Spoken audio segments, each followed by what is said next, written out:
Título 5 da competência. Artigo 69. Determinará a competência jurisdicional o lugar da infração. 2. O domicílio ou residência do réu. 3. A natureza da infração. 4. A distribuição. 5. A conexão ou continência. 6. A prevenção. 7. A prerrogativa da função. Capítulo 1 da competência pelo lugar da infração. Artigo 70. A competência será, de regra, determinada pelo lugar em que se consumar a infração, ou, no caso de tentativa, pelo lugar em que for praticado o último ato de execução. Parágrafo 1º. Se iniciada a execução no território nacional, a infração se consumar fora dele, a competência será determinada pelo lugar em que tiver sido praticado no Brasil o último ato de execução. Parágrafo 2º. Quando o último ato de execução for praticado fora do território nacional, será competente o juiz do lugar em que o crime, embora parcialmente, tenha produzido ou devia produzir seu resultado. Parágrafo 3º. Quando incerto o limite territorial entre duas ou mais jurisdições, ou quando incerta a jurisdição por ter sido a infração consumada ou tentada nas divisas de duas ou mais jurisdições, a competência firmar-se-á pela prevenção. Artigo 71. Tratando-se de infração continuada ou permanente, praticada em território de duas ou mais jurisdições, a competência firmar-se-á pela prevenção. Capítulo 2 da competência pelo domicílio ou residência do réu. Artigo 72. Não sendo conhecido o lugar da infração, a competência regular-se-á pelo domicílio ou residência do réu. Parágrafo 1º. Se o réu tiver mais de uma residência, a competência firmar-se-á pela prevenção. Parágrafo 2º. Se o réu não tiver residência certa ou for ignorado o seu paradeiro, será competente o juiz que primeiro tomar conhecimento do fato. Artigo 73. Nos casos de exclusiva ação privada, o querelante poderá preferir o fórum de domicílio ou da residência do réu, ainda quando conhecido o lugar da infração. Capítulo 3 da competência pela natureza da infração. Artigo 74. A competência pela natureza da infração será regulada pelas leis de organização judiciária, salvo a competência privativa do Tribunal do Júri. Parágrafo 1º. Compete ao Tribunal do Júri o julgamento dos crimes previstos nos artigos 121, parágrafo 1º e 2º, 122, parágrafo único, 123, 24, 125, 126 e 127 do Código Penal, consumados ou tentados. Parágrafo 1º. Se iniciado o processo perante um juiz, houver desclassificação para infração da competência de outro, a este será remetido o processo, salvo se mais graduada for a jurisdição do primeiro, que, em tal caso, terá sua competência prorrogada. Parágrafo 3º. Se o juiz da pronúncia desclassificar a infração para outra atribuída à competência de juiz singular, observar-se-á o disposto no artigo 410, mas, se a desclassificação for feita pelo próprio Tribunal do Júri, a seu presidente caberá proferir a sentença. Artigo 492, parágrafo 2º. Capítulo 4 da competência por distribuição. Artigo 75. A precedência da distribuição fixará a competência quando, na mesma circunscrição judiciária, houver mais de um juiz igualmente competente. Parágrafo único. A distribuição realizada para o efeito da concessão de fiança ou da decretação de prisão preventiva ou de qualquer diligência anterior à denúncia ou queixa prevenirá a da ação penal. Capítulo 5 da competência por conexão ou continência. Artigo 76. A competência será determinada pela conexão. Inciso 1. se ocorrendo duas ou mais infrações houverem sido praticadas ao mesmo tempo por várias pessoas reunidas ou por várias pessoas em concurso, embora diverso o tempo e o lugar, ou por várias pessoas, umas contra as outras. Inciso 2º. Se no mesmo caso houverem sido praticadas para facilitar ou ocultar as outras, ou para conseguir impunidade ou vantagem em relação a qualquer delas. Inciso 3º. Quando a prova de uma infração ou de qualquer de suas circunstâncias elementares influir na prova de outra infração. Artigo 77. A competência será determinada pela continência quando, inciso 1, duas ou mais pessoas forem acusadas pela mesma infração. Inciso 2. No caso de infração cometida nas condições previstas nos artigos 51, parágrafo 1º, 53, segunda parte e 54 do Código Penal. Artigo 78. Na determinação da competência por conexão ou continência, serão observadas as seguintes regras. Inciso 1. No concurso entre a competência do júri e a de outro órgão de jurisdição comum, prevalecerá a competência do júri. Inciso 2º. No concurso de jurisdições de mesma categoria, alínea A, preponderará a do lugar da infração, a qual for cominada a pena mais grave. Alínea B, prevalecerá a do lugar em que houver ocorrido o maior número de infrações, se as respectivas penas forem de igual gravidade. Alínea C, firmar-se-á a competência pela prevenção nos outros casos. Inciso 3º, no concurso de jurisdições de diversas categorias, predominará a de maior graduação. Inciso 4º, no concurso entre a jurisdição comum e a especial, prevalecerá esta. Artigo 79. A conexão e a continência importarão unidade de processo e julgamento, salvo, inciso 1, no concurso entre jurisdição comum e militar. 2. No concurso entre jurisdição comum e a de juízo de menores. Parágrafo 1º. Cessará em qualquer caso a unidade do processo se em relação a algum corréu sobrevier o caso previsto no artigo 152. Parágrafo 2º. A unidade do processo não importará a do julgamento, se houver corréu foragido que não possa ser julgado à revelia, ou ocorrer a hipótese do artigo 461. Artigo 80. Será facultativa a separação dos processos, quando as infrações tiverem sido praticadas em circunstâncias de tempo ou de lugar diferentes, ou quando pelo excessivo número de acusados e para não lhes prolongar a prisão provisória, ou por outro motivo relevante, o juiz reputar conveniente a separação. Artigo 81.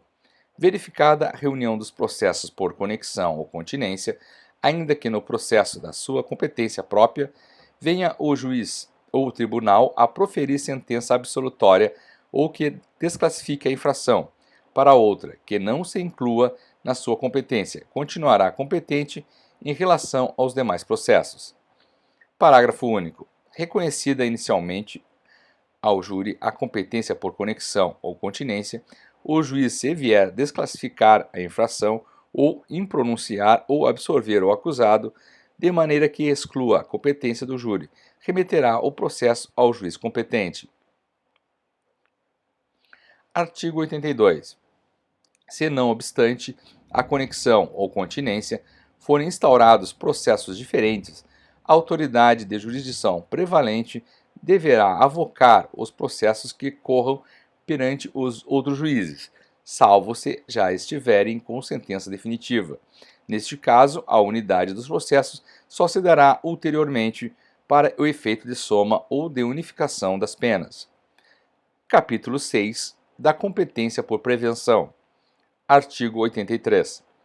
Verificar-se-á a competência por prevenção, toda vez que, concorrendo dois ou mais juízes, igualmente competentes ou com jurisdição cumulativa, um deles tiver antecedido aos outros na prática de algum ato do processo ou de medida a este relativa, ainda que anterior ao oferecimento da denúncia ou da queixa. Capítulo 7. Da competência pela prerrogativa de função. Artigo 84. A competência pela prerrogativa de função é do Supremo Tribunal Federal, do Superior Tribunal de Justiça, dos Tribunais Regionais Federais e Tribunais da Justiça dos Estados e do Distrito Federal, relativamente às pessoas que devam responder perante eles por crimes comuns e de responsabilidade. Artigo 85. Nos processos por crime contra a honra em que forem querelantes as pessoas que a Constituição sujeita à jurisdição do Superior Tribunal Federal e dos tribunais de apelação, aquele ou a estas caberá o julgamento, quando oposta e admitida a exceção da verdade. Artigo 86. Ao Supremo Tribunal Federal competirá privativamente processar e julgar, inciso 1, os seus ministros nos crimes comuns. Inciso 2, os ministros de Estado, salvo nos crimes conexos com os do Presidente da República. Inciso 3, o Procurador-Geral da República, os desembargadores dos tribunais de apelação, os ministros do Tribunal de Contas e os embaixadores e ministros diplomáticos nos crimes comuns e de responsabilidade. Artigo 87. Competirá, originariamente, aos tribunais de apelação o julgamento dos governadores ou interventores nos estados ou territórios, o prefeito do Distrito Federal, seus respectivos secretários e chefes de polícia, juízes de instância inferior e órgãos do Ministério Público. Capítulo 8. Disposições especiais. Artigo 88. No processo por crimes praticados fora do território brasileiro, será competente o juízo da capital do estado onde houver por último residido o acusado. Se este nunca tiver residido no Brasil, será competente o juízo da capital da República. Artigo 89.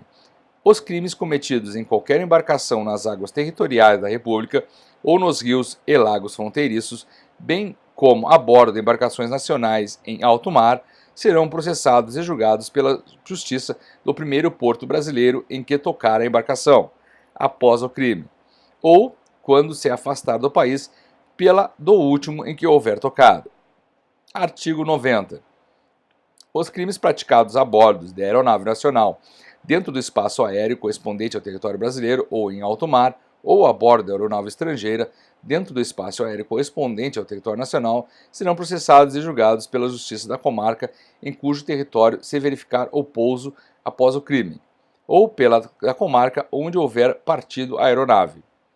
Artigo 91. Quando incerta e não se determinar de acordo com as normas estabelecidas nos artigos 89 e 90, a competência se firmará pela prevenção.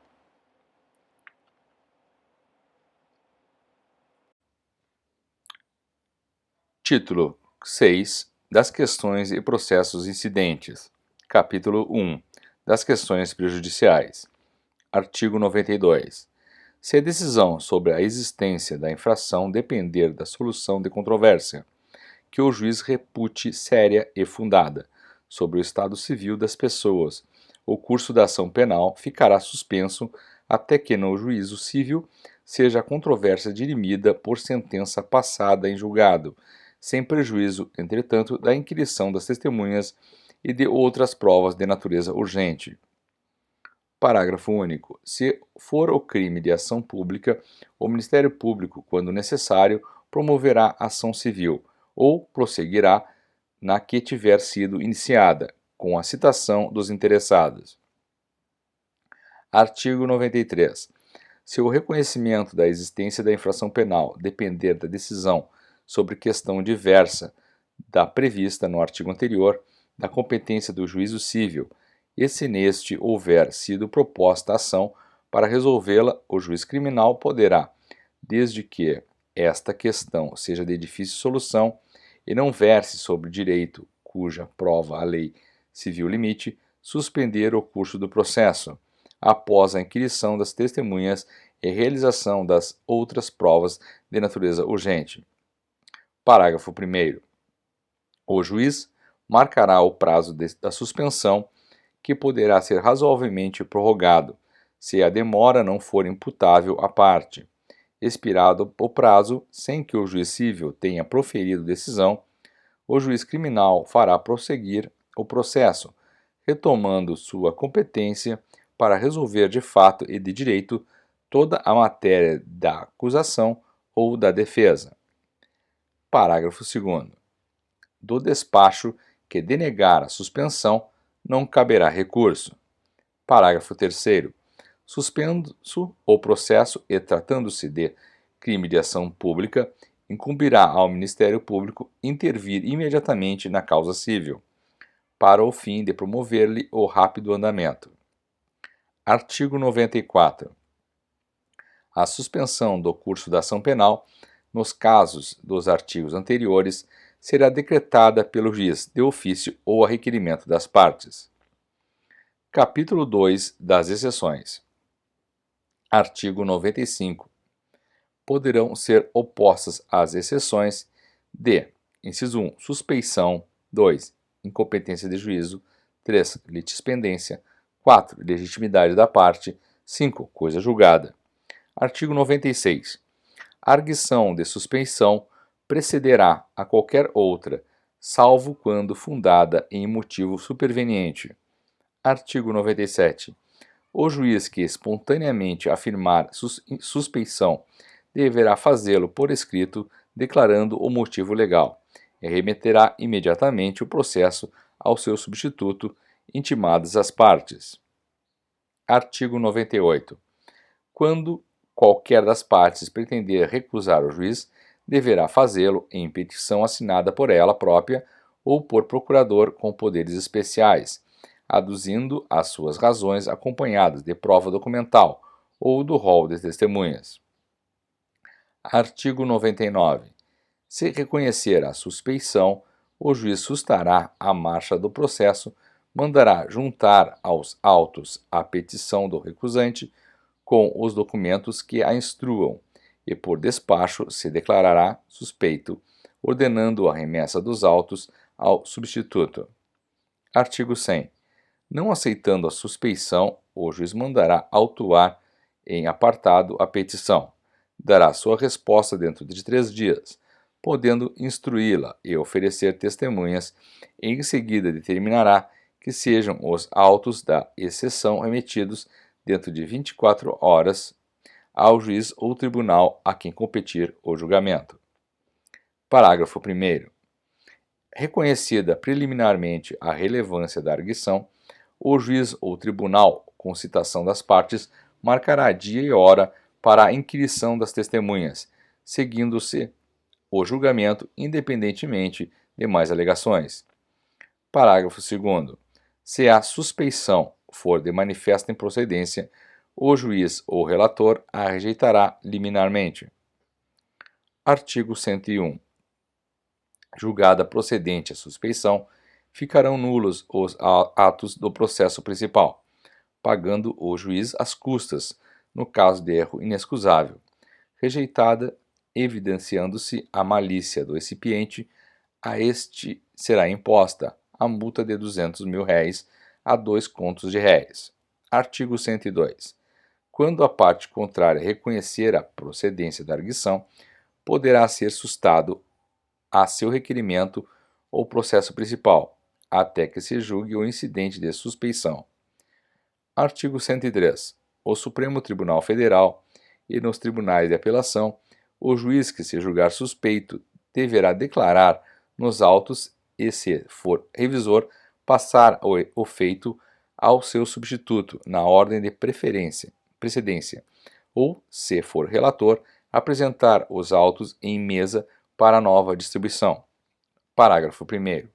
Se não for relator nem revisor, o juiz que houver de dar-se por suspeito deverá fazê-lo verbalmente, na sessão de julgamento, registrando-se na ata de declaração. Parágrafo 2º. Se o presidente do tribunal se der por suspeito, competirá ao seu substituto designar dia para o julgamento e presidi-lo.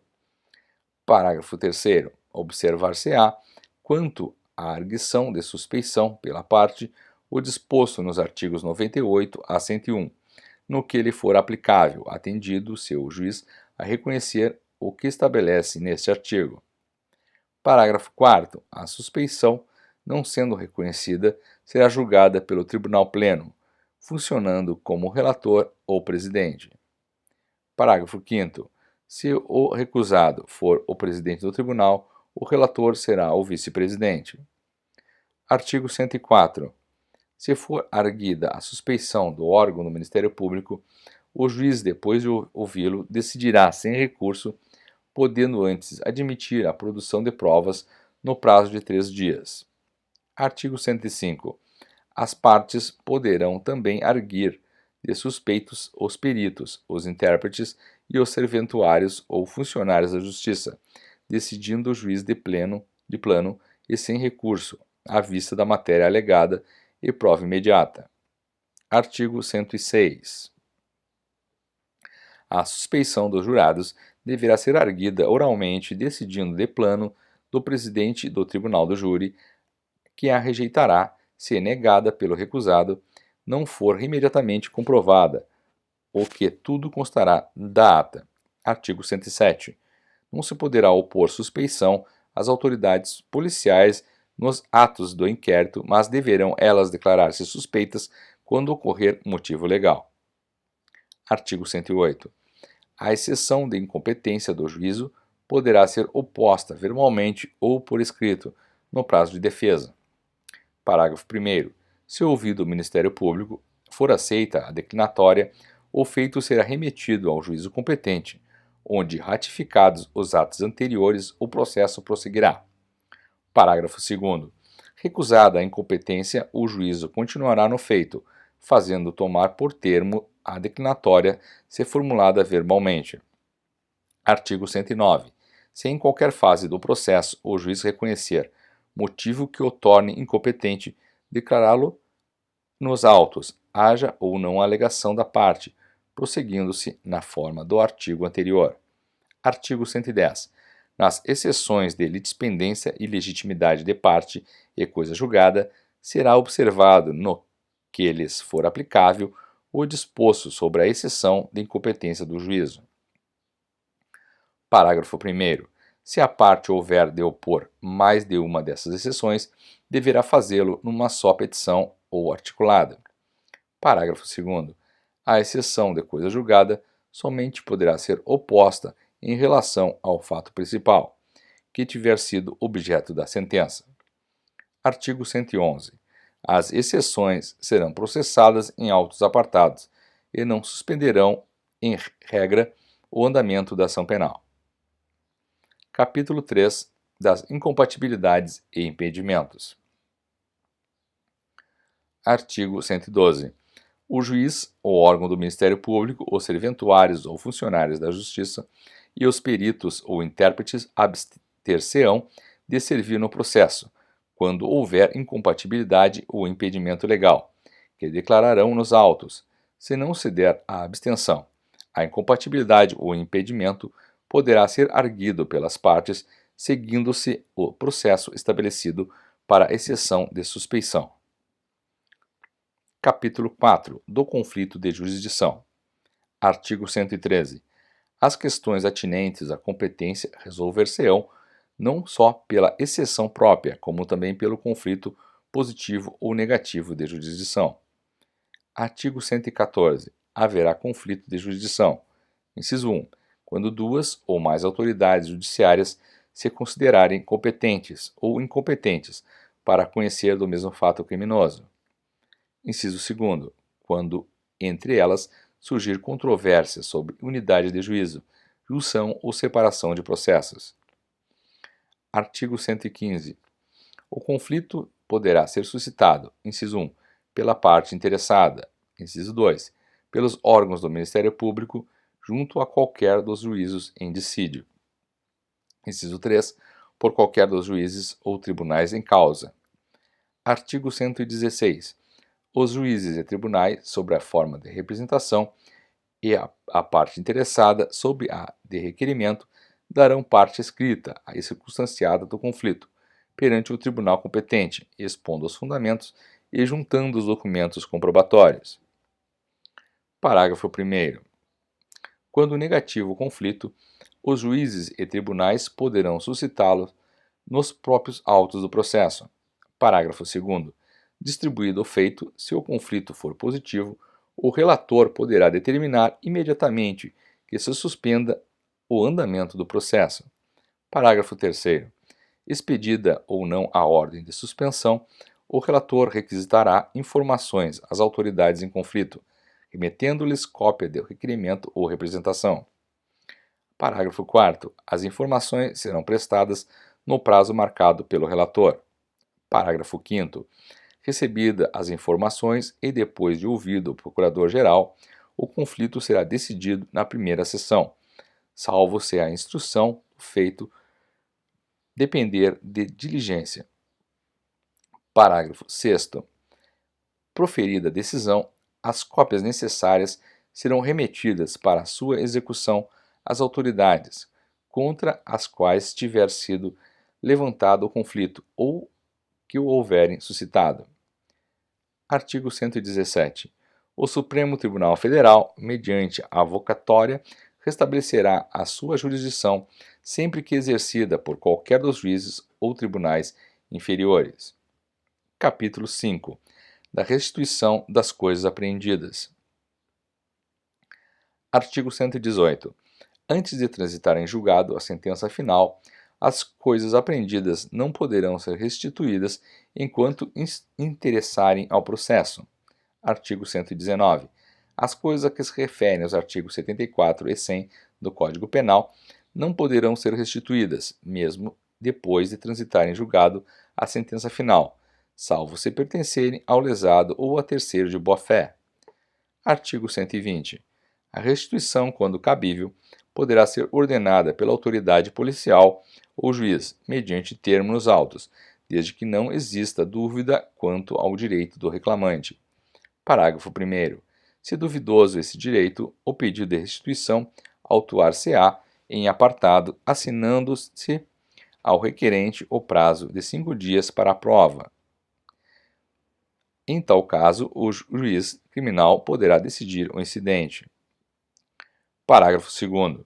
O incidente autuar-se-á também em apartado e só a autoridade judicial o resolverá, se as coisas forem apreendidas em poder de terceiro de boa-fé, que será intimado para alegar e provar o seu direito, em prazo igual e sucessivo ao do reclamante, tendo um e outro 2 dias para arrazoar.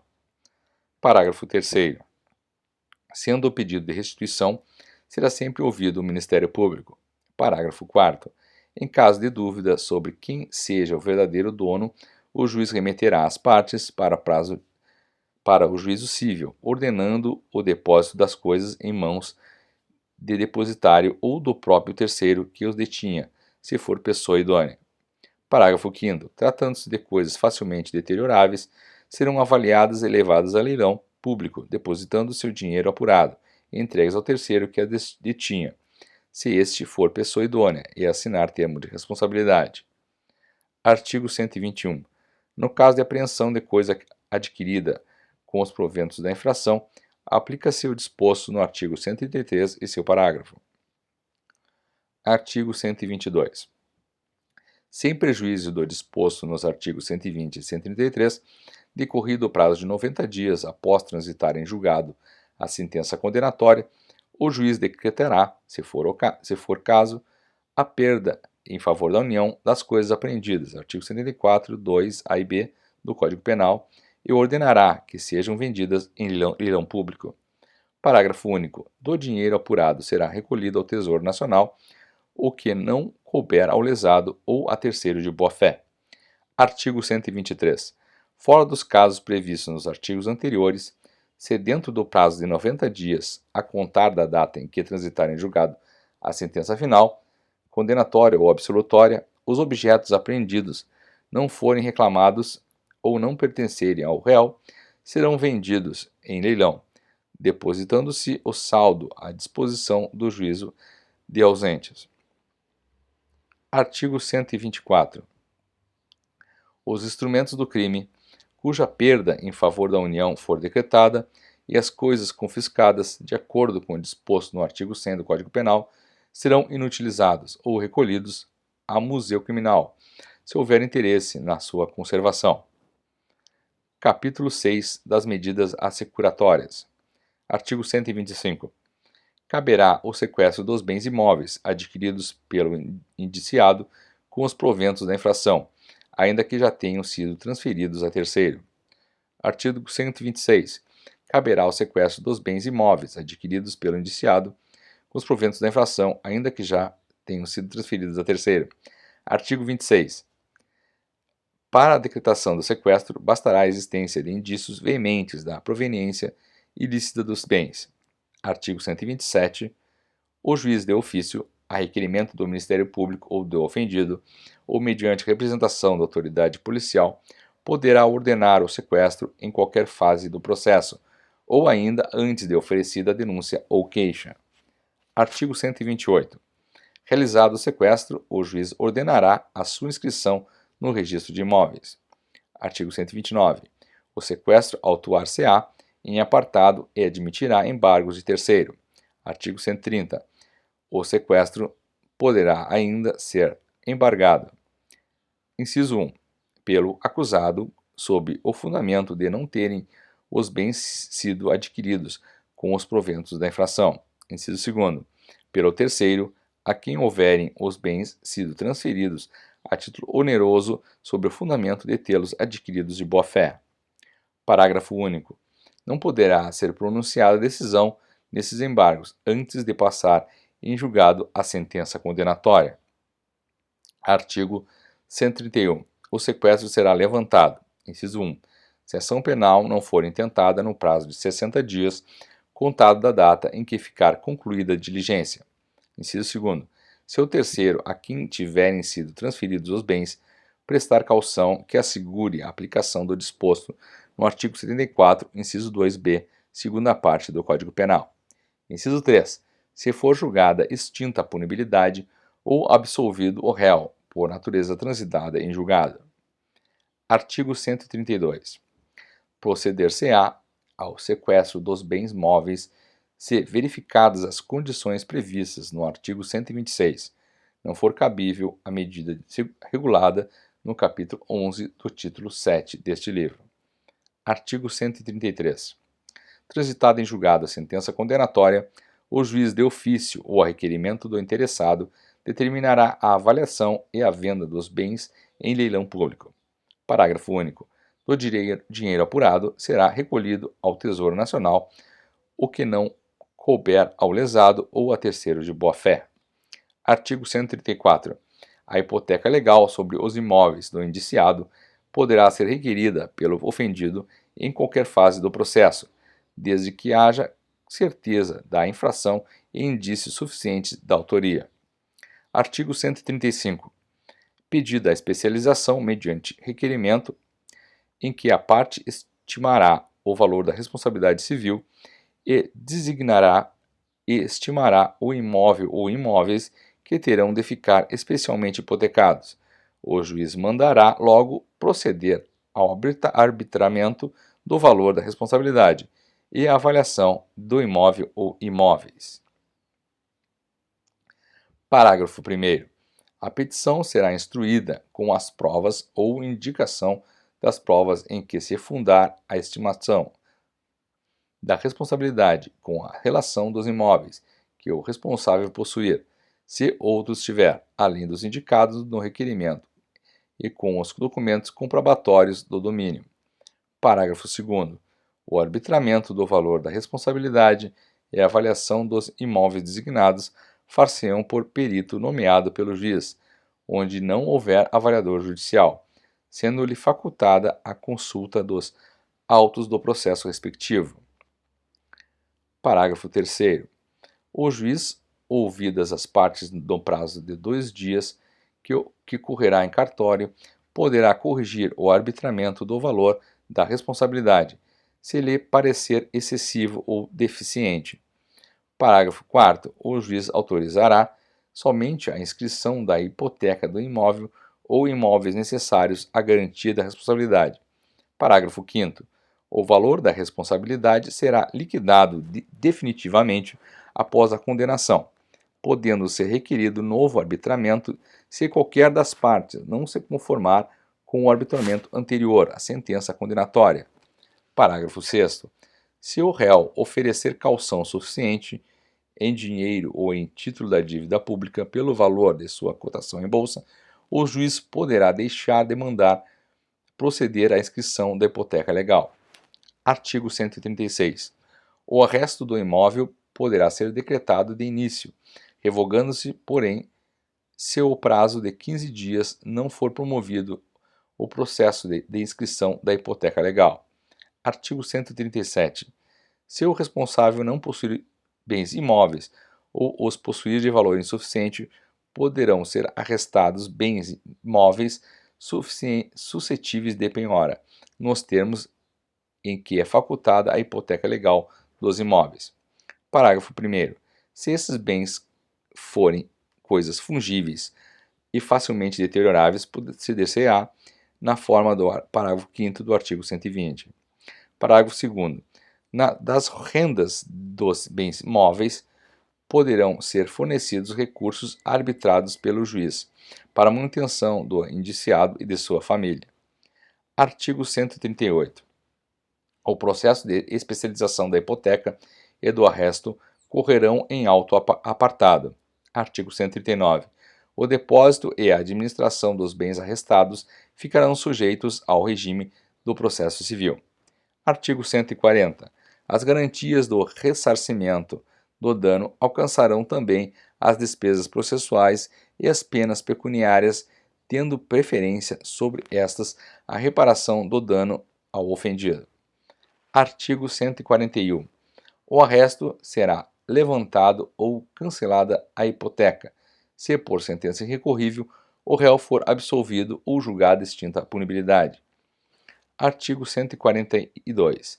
Caberá ao Ministério Público promover as medidas estabelecidas nos artigos 134 e 137, se houver interesse da Fazenda Pública ou se o ofendido for pobre e o requerer. Artigo 143.